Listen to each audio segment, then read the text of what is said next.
This is honestly one of the few times that I've seen the tarp rolled out on the field over here at Oracle Park because, shocker, shocker, it doesn't rain a whole lot in the Bay Area and San Francisco generally. Like it does rain. Of course, it's going to rain at some point. But as far as volume, as far as frequency, there's not a lot of opportunities that you see the tarp rolled out here. Now, you contrast that with the 2 years that I was covering the Pittsburgh Pirates. It feels like it rained at least once a homestand. And one of my favorite inclement weather stories is there was this game against the Milwaukee Brewers. There was a rain delay because of inclement weather, and it lasted about an hour. Not a single drop of rain, at least none that we could see for what would have been like the first 3 innings of play.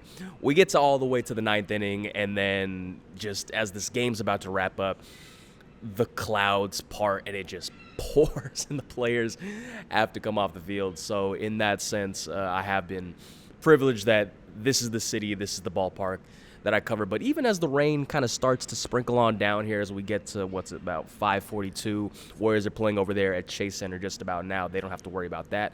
Even as the rain kind of comes down a little bit now, Mother Nature could not rain on the Giants parade today. That is a professional transition right there. The Giants beat the Texas Rangers 3-2 here at Oracle Park on Saturday afternoon, a second consecutive sellout. And before getting into the game, this is obviously a day that was meant to celebrate the career, the legacy of Brandon Crawford, the greatest shortstop in the history of Giants baseball, even going back all the way to their time in New York. And you obviously don't need me to reiterate all of the things that he's accomplished over the course of his career.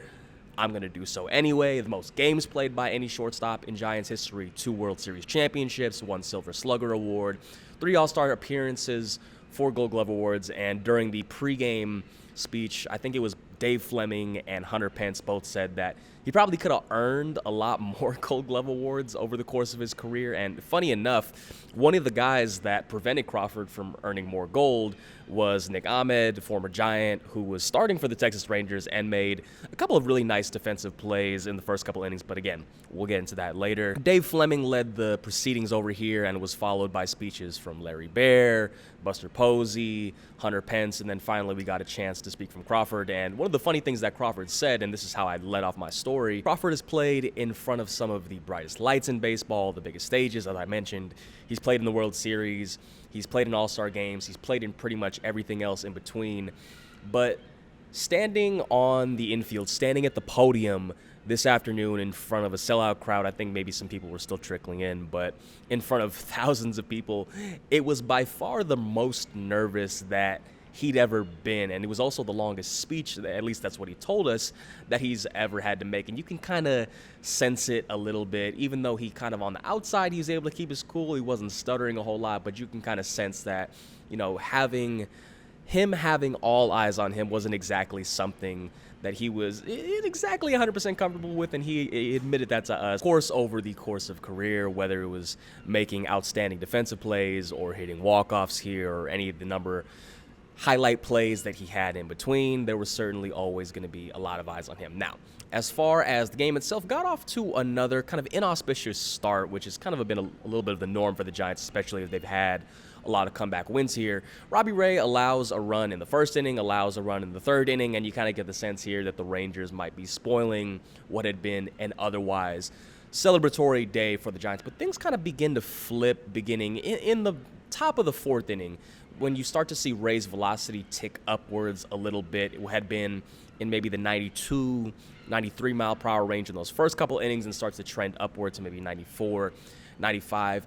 Willy Adames, who, funny enough, it's on a day where the Giants are celebrating the shortstop of their past, Willy Adames, the shortstop of their future and present, knocks in a pair of runs in the bottom of the 5th inning, ties the game up at 2, and kind of tilts the momentum back towards San Francisco's side. Robbie Ray ends up going 7 innings, the most innings that he's thrown in a single outing as a Giant, the first time that he's completed 7 innings. The other previous long outing was 6 2/3.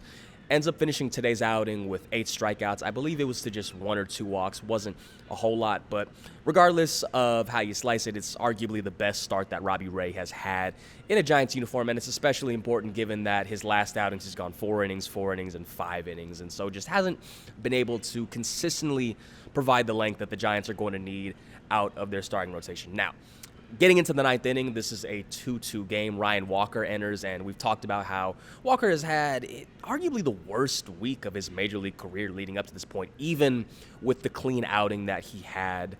I think it was either yesterday or 2 days ago. Regardless, he had the outing against the Angels where he allowed 4 runs, didn't record a single out, and then a couple days later allows 2 runs, records just the 1 out before being pulled in favor of Camilo Duvall. So even with that clean outing that he had, whether it was yesterday or a couple days ago, still the worst week of Ryan Walker's career up to this point. And it's important given that context that when Walker begins today's outing by allowing a pair of back-to-back singles, it's very natural to creep in the back of everybody's head that, it's like, oh no, here we go again. It's going to be another rough outing for Walker. But from that point on, with runners on first and second, and I think Robbie Ray said it best, he locked it down. He didn't end up allowing a runner to advance past second base, retired the next 3 batters that he faced. One of those batters was Jock Peterson, a lefty.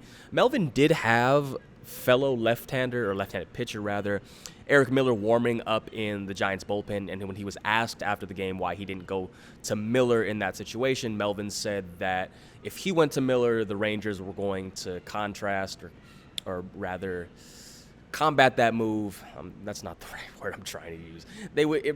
Bruce Bochy in turn would go to right-hander Adolis Garcia, who has been hitting significantly better than Jock Peterson, considering Peterson entered today with a 0.78 batting average. So Walker stays in for the at-bat against Peterson. Peterson does have a long fly ball to the kind of the Bank of America sign that you see in the back of my videos on a typical day, and we all know based off Peterson's time here, his time with the Dodgers, that he is more than capable of changing the complexion of a game with just one swing, but Walker gets him to strike out swinging, and as he's walking off the mound, displays a little bit of emotion, kind of atypical for Walker, given that he's more on the mild-mannered side, but again, when you consider the context of what he's had to go through over the course of this last week, it makes a little bit of sense that emotion kind of boiled to the surface a little bit. As far as the bottom of the 9th inning, Elliot Ramos begins the frame with a sharp single up the middle. He advances to second when Lamont Wade Jr. draws a walk. Christian Costa lays down a perfect sacrifice bunt to the third base side, allowing Ramos to advance third and Wade to advance second.